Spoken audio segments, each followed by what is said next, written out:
Hello, I'm David Savage, born and raised in Southwest Ohio. Growing up, my father was the owner of an advertising agency, and my mother an accomplished and creative artist. I guess you could say growing up that I realized at a very young age that creativity, what we communicate, and how we communicate were three fundamental things that were essential to life. What I didn't realize is those three things are the same three things that are essential to business. Now, I've lived for 27 of the past 30 years in the Netherlands. Now a dual citizen. I moved permanently to the Netherlands after spending 6 years in the Air Force. Now, while I was in the Air Force, I studied as much as I could of the learnings of William Deming. And I remember there was in that period of total quality management and how we approach processes and empower people that he was seen as the father of TQM. Now, there was a quote of his that really drove my interest and to learn as much as I could. He said, "It's not necessary to change. Survival is not mandatory." And that really made me think. That stuck with me because it really says we have a choice. We can evolve or we can be left behind. It's not mandatory. That said, if we want to survive, we've got to do something. We need to be aware. We need to be creative. We need to be looking at that next thing. And because of that, I never really ever feared change in my life. I always saw it as, hey, what's next? Fast forward 25 years and the world has evolved. Quality is no longer the holy grail in achieving success.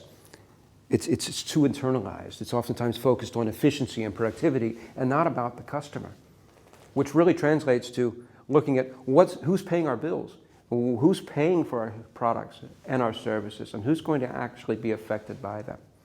By internalizing things too much, we lose sight of that. Now, through the years of being in sales roles, strategic marketing roles, business development roles, I've gotten in touch with a lot of people along the way in many different market segments, looking at what really matters to them.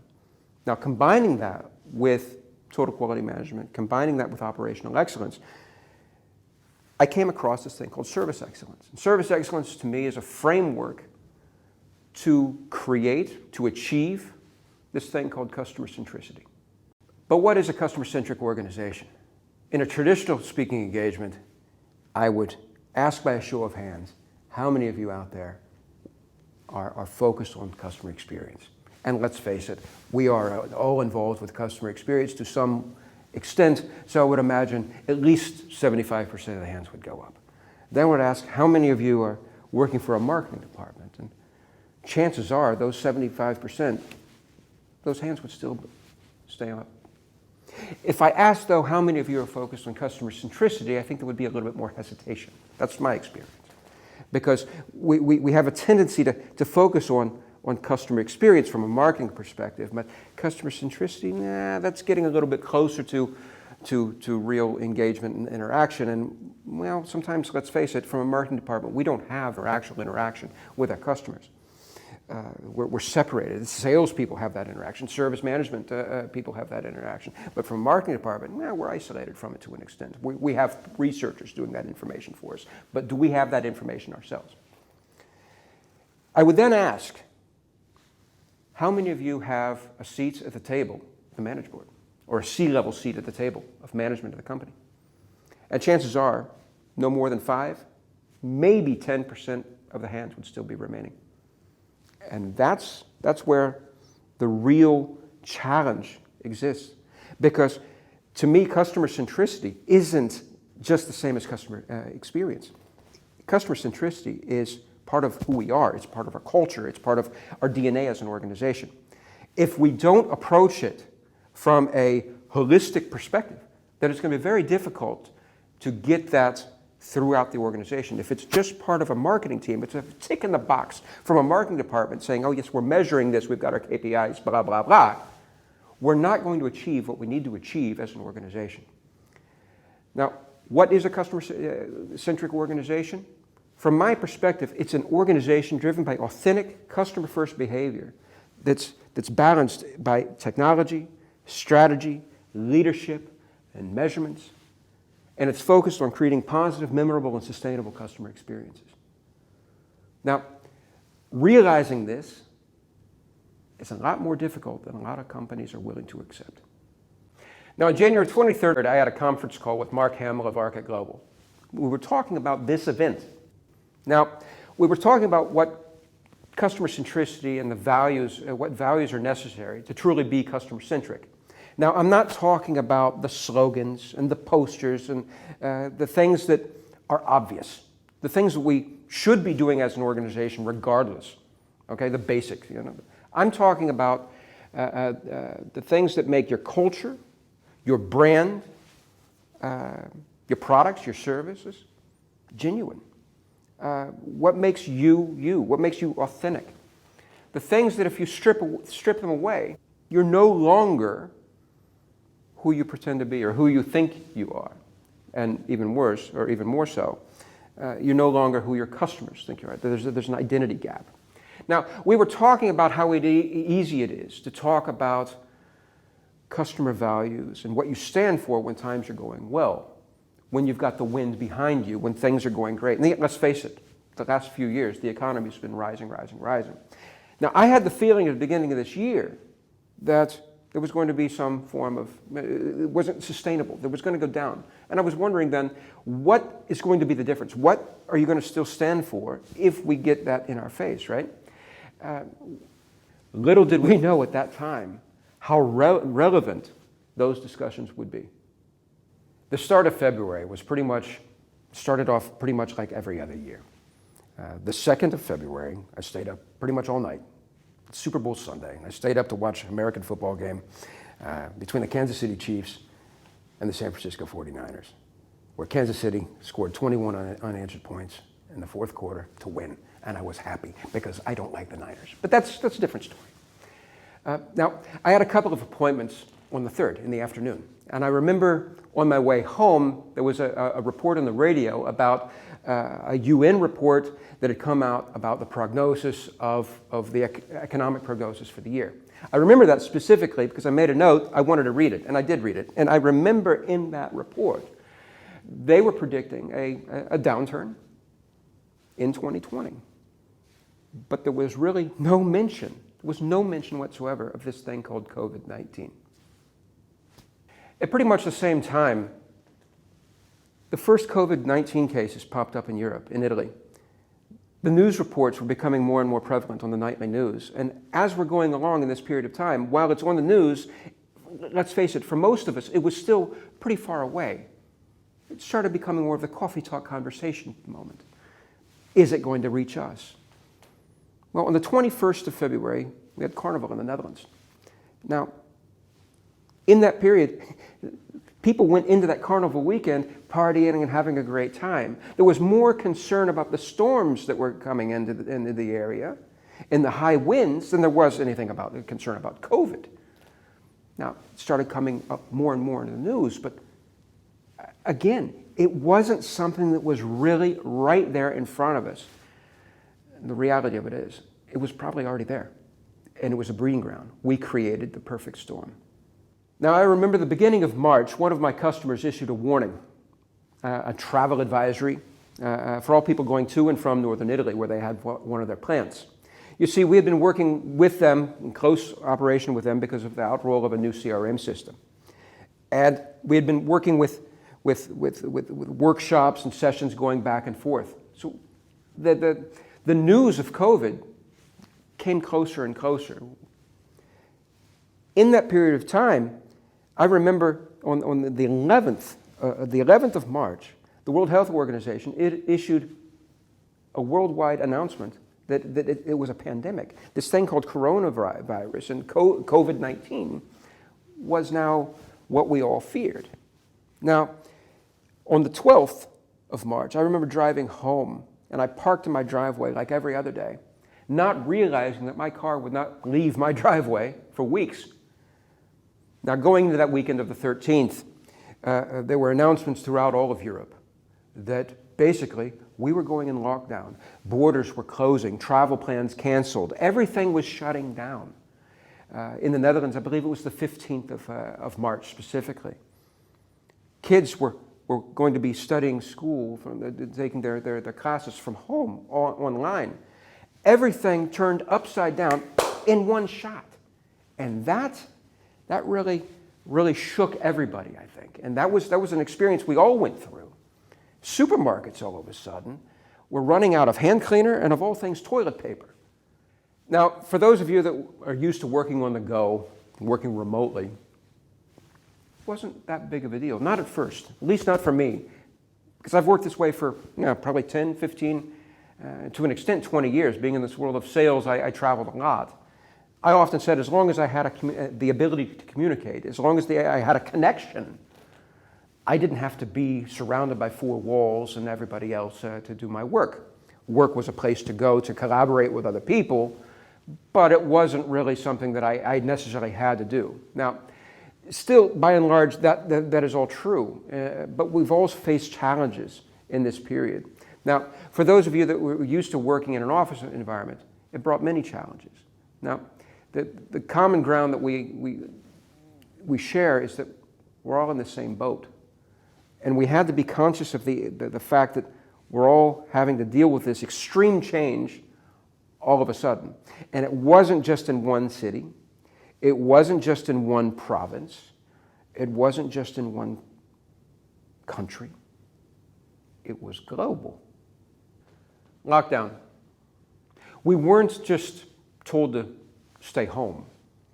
We were pretty much told to stay inside, to stay home, to only go out when absolutely necessary. Now, the enforcement of this, how strict this truly was, that varied from country to country. The fact is, we all had to deal with a game-changing new reality. Now, the streets were suddenly empty. There were no more traffic jams. There were no more traffic reports.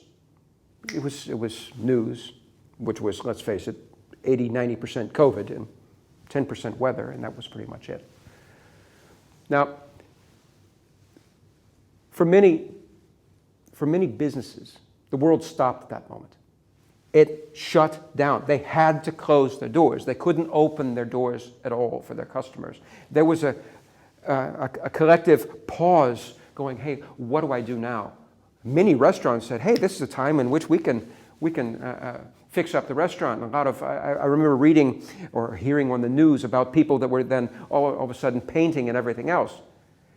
And then they realized, wait a minute, this is going to take longer. This is going to be more difficult than we thought. Now, a lot of companies quickly had to address what they're going to do next. How do we remain viable? They had to find out what that is on the fly. It's not just a matter of, oh, I'm not going to go to work anymore, or I'm going to take a vacation for a week or 2 weeks. It's all of a sudden having to redo your entire business plan and go-to-market strategy on the fly. Otherwise, you can pretty much sell the farm. Now, what does this all have to do with customer centricity? Everything. While a lot of companies had to deal with this sudden change, a lot of them had a tendency to internalize their thoughts, their efforts, their focus. Going back to the beginning of this whole discussion, it's easy to talk about customer centricity, talk about your values when you've got the wind behind you, when things are going well. But what do you do when the storm is full on and it's in your face? And it could last for weeks. It could last for months. And that there's a fear that it could come back once it subsides. That's a game changer. That is disruption in the most wild of forms. Now, a lot of companies internalized. They focused more on their business, which I understand to an extent, but they focused on their businesses. They focused on what the impact it's going to have on them, and not necessarily on their customers. And that is where we grow or we perish. Going back to the words of Deming, survival is not mandatory. What do we do to take that step? That's what's important. Because at the end of the day, customer centricity is engaging with the businesses and livelihoods of those we work with, internally and externally. When the streets were empty, life went on. Business went on for many. Others had to shut down. Some people thrived. other people were brought to their knees. And that's where we get to this bridge to this new reality. You see, when the streets were empty, we still communicated with each other. And not just from our laptops, not just from our phones, smartphones on social media, but also through video conferencing, through reaching out to people and genuinely asking, how are you doing? How's this affecting you? And the companies that have been able to prosper through this period of time have taken pause to simply ask, how are you? Not pushing for business. How are you? How are your people? What do you see as next best steps? Can I help you? Not always with a dollar sign or a euro sign connected to it, but sometimes just genuinely trying to involve yourself with your customers, internally and externally. Employees I see as internal customers. Now, in this period, a lot of companies went straight to the technology and they said, okay, we have to embrace it. We have no choice. We have to do it. But without having a structure built around it, it created a lot of uncertainty for a lot of people, not knowing where they had to go. It was a very, very quick change to have to adapt to. But it was obvious to everybody we had to take that step. Now, in the past, if we ordered something online, we would have instant gratification is what it amounted to. You know, you order by even 9 o'clock in the evening or 11 o'clock in the evening, and you could expect it the next day. All of a sudden, that changed. The logistics were overloaded. How we communicated with each other for support was also changed because a lot of support was now all of a sudden decentralized. That means that people didn't necessarily have all the information that they needed, certainly not in the first week to 2 weeks. That changed as time went on, but a lot of companies really had to go through major steps to really make that transition. How we've gone through this period of time has shown a lot of what our ability is to adapt. Before this all happened, Gartner released a report saying 75% of people prefer to have human interaction as opposed to, press 1, press 2, press 3, or having an automated bot or whatever giving them a response. Now, the concern is, the thought that comes in my mind is after this period, how much has that increased? If you look at customer support departments now, a lot of them are providing video support as well. They didn't do that before. But they're doing that now because they know they have to be able to reach out. They have to embrace the humanity, not just the technology. They have to embrace the humanity to really reach the customers. And when all else fails, a lot of companies have realized that going back old school is one of the best ways to reach your customers. Picking up the phone, calling your customer, and saying hello. And genuinely asking how they're doing. Genuinely asking what is affecting them and what they want to do moving forward and how you can possibly help them. That is part of this experience. That is customer centricity. This would again be a point where I would take pause and ask questions and ask you, do you know of companies that didn't survive? And chances are most everybody would have their hands raised. I would then ask you if you had reached out in that period, in this period that we've all experienced, and whether or not you reached out and thought, hey, maybe I can help. Now, I'm not saying this to needle anybody. I'm just saying this is a difficult period of time in which we've had to focus on what is most important. And focusing on how we can help each other has been a real area of growth that I think we've all come to recognize. The reality of it is, we all have been through this period. It's been a difficult, very, very challenging period for everybody. But to ensure our collective sustainability, I think it's something that we realize that we're all experiencing, and we have to grow together. We have to help each other in our times of need, not just in these times of, hey, look at how profitable we are. Look at how great we're doing. Look at how wonderful we are as a company. Because understanding the stories of our customers, how they feel, what they think, what their ambitions are, what their approach is to trying to survive, is going to really say a lot about us as people, not just as companies. It's going to say a lot about our values. It's going to really prove our stories in the future. Because see, on down the road, we're going to look back on this period of time, and there's going to be stories written about what we did to help each other, and what we didn't do. What are they going to write about you? You see, I stand here before you today not just as the founder of TIAC. I stand here as the father of 2 girls. I'm a girl dad, a very proud father. My youngest daughter, Cheyenne, she's a nurse, a registered nurse, and she works at a hospital in Uden, the Netherlands. Now, for those of you that don't know about the progression of the COVID-19 virus in the Netherlands, Uden was one of the hotspots. As a matter of fact, the hospital where she works was the epicenter of the COVID crisis in the Netherlands. She works in acute care. She worked in ICU. She would come home with stories that hit home, literally and figuratively. That period of time was a very difficult time, trying to understand, trying to be compassionate, just being there. And it was through this time that I think I grew not just as a father, but also from a business perspective, realizing by no means was she the only one. You see, I remember there were applause in films worldwide applauding our healthcare workers.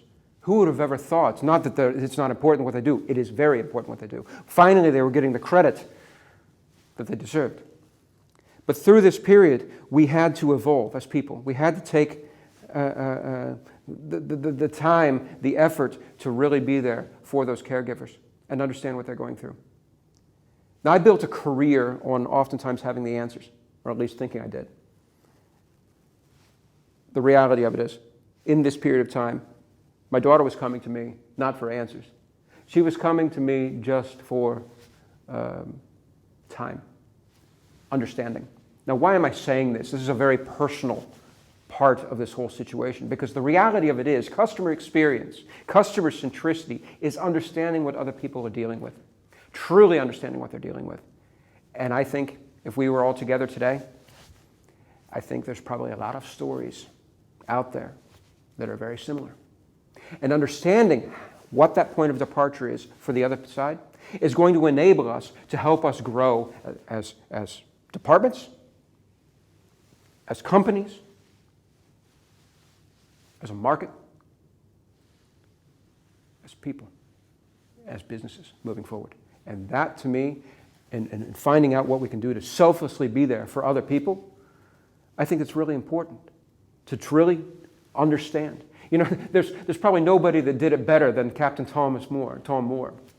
If you remember, he was 99 years old at the time. He's now 100. He started walking in his garden with his walker. He wanted to raise 1,000 pounds for the NHS, and ended up raising over 32 million. Now, if that isn't selfless, I don't know what is. Can you imagine? That's what an individual did. Imagine what we could do as people, as companies, as governments, if we really, really put our heart into what we do. Over the past 25 years, technology has evolved in ways that we never could have imagined. Now, I'm sure there are strategists out there that have thought of things, but the reality of it is, when you have that capability, some people, it's still a big step to adapt to it, to understand it. From my personal experience, explaining to a 75-year-old woman, my mother, how to do a video call through Facebook Messenger from thousands of miles away was a challenge. You see, a smartphone was, for her, a phone. And when you'd call on a video conference, what do you see? A video call. You got the inside of her ear until she realized, oh, there's a camera pointing back at me and we can actually see each other. She's not the only one that had to go through this transition. You see, the world has gotten much smaller, and our abilities to accept that and understand why do we do the things we do, how do we do the things we do, that gives us the ability, the information we need, the understanding we need to adapt. And that, to me, is very, very much an integral part of customer centricity. You see, it's not just about a framework. It's not just about operations and strategy and technology and culture. It's the culmination of those things, bringing those things together and understanding what we can do to create the experience, the ultimate customer experience we need to really bring things further, to bring a smile on people's faces, even in the toughest of times. These pictures are all examples of what a lot of us have experienced. But let's face it, these pictures are staged. Maybe looking for understanding, the mother juggling being a mother, a teacher, and an employee, the businessman with the screaming kid. We've all experienced these things, and the reaching out and missing the interaction with other people. But the reality of it is, many of these calls were very much difficult, very intense, because of bandwidth issues, understanding how we're working with these tools, issues, because of life issues going on in the background, meeting after meeting after meeting after meeting, and how we're dealing with these things. These are going to have a lasting effect on how we work with each other. That said, that sounds negative. There's also a positive side to it, because it's shown we don't necessarily have to have the buildings all over the place to do business. We can collaborate without necessarily having to travel everywhere. But there is going to be a lasting impact on this. There is going to be a lasting effect. How we deal with that as people is going to be very important to how we deal with customer centricity moving forward, because we're going to realize customer centricity is fragmented. It's not all centered. But what we do from a process perspective, from a strategic perspective, from a technology perspective, from a cultural perspective, and how that all comes together to help our customers, that is going to be the difference between our ability to evolve and not. And that's what this is all about. It's not just us in the business world that have been dealing with these changes. Also our children around the world, having to get their classes online. And let's face it, teachers have had a great deal of challenges in trying to adapt to this new reality. Now, the long-term effects on this, and mind you, there will be long-term effects, because these kids are getting their education now in a limited form. While in some ways it's going to be wonderful because they're getting great information, but it's data, it's information, it's separate, it's the social aspects of it are missing. What the long-term effects of that are going to be, we're going to have to be conscious of. Understanding this will be fundamental to developing relationships with our customers of tomorrow. Let us not forget what kind of impact this all of a sudden had on our local, our national, our international businesses. But also look at the restaurants, the bars, the companies that had to deal with day-to-day interaction with other people. All of a sudden, we're open to we're closed. All of a sudden, empty seats. The bills keep going. So how you deal with this, how you adapt to this. Let's face it, a lot of these restaurants had websites, but not web shops. How they deal with this process, how they adapt, is really, really important on being able to survive. But that's the whole thing. Survival, again, is not mandatory. Some people went into their shells, they didn't know exactly what they had to do, and other companies said, no, wait a minute, I am not going to let this be my downfall. I am going to evolve. So what are the possibilities? Restaurants then all of a sudden saying, you know what, here's our menu, here are the ingredients, we'll bring them to your house, and we'll give you the instructions so you can cook them yourselves. Help us help you. Help us survive. A friend of mine, he owns a wine distributorship, and he delivers primarily to bars and restaurants. His business dried up. He first looked a couple of weeks going, hey, what am I going to do? And then all of a sudden he thought, you know what, online wine tasting. And all of a sudden, cheers, we're going to have an event. And it went on week after week after week. Other people that I know of, online yoga classes all of a sudden, instead of going a couple times a week. How we evolve, how we adapt to these difficult times is going to create new markets, create new business models, create new customers in the future. There's another side of this values coin, one of shareholder value. Now, just a few years ago, Uber, not to single them out, but Uber was one of the de facto disruption darlings of this world of technology and business model change, and how technology was changing the world. Now, their CEO left Expedia in 2017. Now, this year, because of the crisis, He decided he wasn't going to take a salary, and he announced that, and it's a feel-good story. It's good. Let's not forget, he also accepted over $200 million when he left Expedia to join Uber. Now, MGM, to name another one, they laid off tens of thousands of people. Now, their CEO, he left to join the COVID task force. He was paid $32 million as an exit package. Now, why am I saying this? It's not to put down these companies in that sense. But it is a serious question we're going to have to ask ourselves. What are we going to look at in the future as value? What are we going to value moving forward as employees and as customers? What types of companies do we want to do business with? As the world opens back up, customer confidence is going to be a major factor. It's going to be a major influence. How we deal with what influences customer confidence is going to be central to how we operate our businesses, how we deal with our employees, how we deal with our customers, what lines do we set up for them to enter our buildings and exit our buildings. Cleanliness, hygiene is no longer a prerequisite. It's a matter of public safety. It moved up a notch, I guess you could say, in importance because it really is going to be part of what defines us as companies. On July 8th, I went to the first business engagement, I guess you could say, in several months for me. We were all separated by 1.5 meters. It was perfectly organized. The information in advance saying, hey, this is what you're going to have to do. Walk in this way, walk out that way. We all keep a 1.5 meters between us. If you look at the seating, we're all spaced well. It was perfectly organized.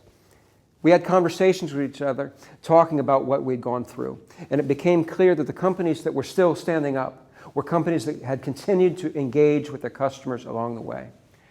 Engaging not by trying to shove things down their throats, but by asking questions. You see, the seeds of transformation are not sown in the stories we tell, but they are sown in the questions that we ask, to genuinely ask and find out, how are you? How are you feeling? How are you dealing with this? How can I help you? And that's really the very fundamental basis of what customer centricity is all about. Now, I'm just going to be quiet for a moment and let you read that. Now, don't you think it's time we close that gap? Think it's time we get a C-level seat at the table for customer experience and customer centricity, that we really focus on what it means, not just from a technology perspective on creating more ease of use and that type of thing, that we don't just measure things with NPS and say, oh, it's not producing success, that it's not just a tick in the box as a measurement that we have to do, but it becomes part of our cultures of who we are. Because you see, what we do now, the experiences we create now, the values we have that come through those experiences will define us. I'd like to thank Arctic Global for having the opportunity to speak with you today. In so doing, I'd also like to thank you, all of you listening to this, regardless of which career field you're in, what role you have, whether you're working in healthcare, logistics, banking, working for an IT company, a software company, you're working in a restaurant, it doesn't matter. It doesn't matter where you work. It matters that you are who you are. And understanding that, embracing that, is going to get us where we all need to be, regardless of your career field, regardless of the market segment you're in. I would have loved to speak with you all in person today, to have been able to shake your hands, to ask questions back and forth and talk about what we've all experienced, to talk about values, to talk about the things that really matter to us all, because those are the things that are going to stay with us as we move ahead. Thank you for this opportunity. I hope it's been valuable to you. Thanks to technology, we're still together today.